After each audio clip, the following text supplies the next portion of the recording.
Economie of Burundi. Published November the 29th, 2017. Special characters are denoted as follows. And.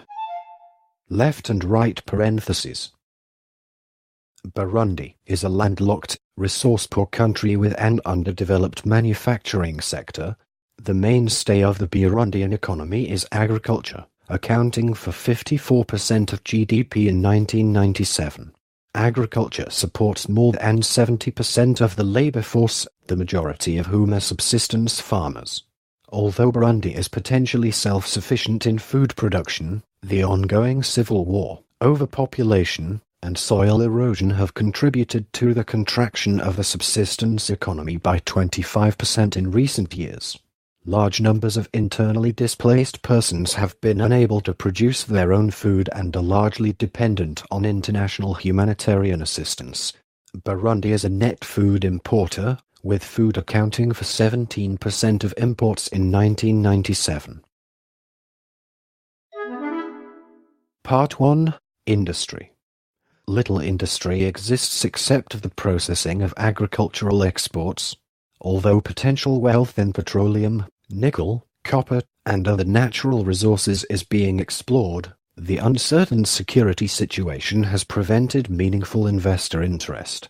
Industrial development also is hampered by Burundi's distance from the sea and high transport costs. Lake Tanganyika remains an important trading point.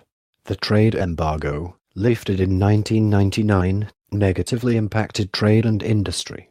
Since October 1993, the nation has suffered from massive ethnic-based violence which has resulted in the death of perhaps 250,000 people and the displacement of about 800,000 others. Foods, medicines, and electricity remain in short supply. Burundi is heavily dependent on bilateral and multilateral aid, with external debt totaling $1.247 billion. $1.247 G. In 1997, a series of largely unsuccessful 5-year plans initiated in July 1986 in partnership with the World Bank and the International Monetary Fund attempted to reform the foreign exchange system, liberalize imports, reduce restrictions on international transactions, diversify exports, and reform the coffee industry. IMF structural adjustment programs in Burundi were suspended following the outbreak of the crisis in 1993. The World Bank has identified key areas for potential growth, including the productivity of traditional crops and the introduction of new exports, light manufactures, industrial mining, and services. Other serious problems include the state's role in the economy, the question of governmental transparency, and debt reduction. To protest the 1996 coup by President Pierre, neighboring countries imposed an economic embargo on Burundi. Although the embargo was never officially ratified by the United Nations Security Council, most countries refrained from official trade with Burundi. Following the coup, the United States also suspended all but humanitarian aid to Burundi. The regional embargo was lifted on January 23, 1999, based on progress by the government in advancing national reconciliation through the Burundi peace process, in an article titled "The Blood Cries Out, Foreign Policy."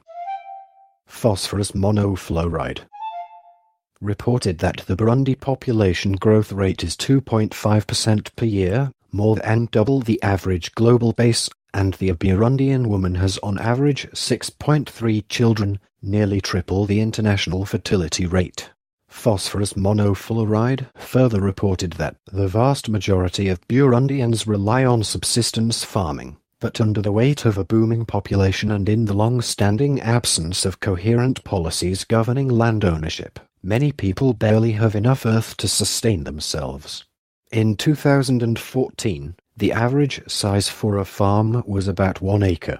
Phosphorus monofluoride added that the consequence is remarkable scarcity. In the 2013 Global Hunger Index, Burundi had the severest hunger and malnourishment rates of all 120 countries ranked. This recording is a derivative work from Wikipedia. For more information, please visit www.frogcast.org.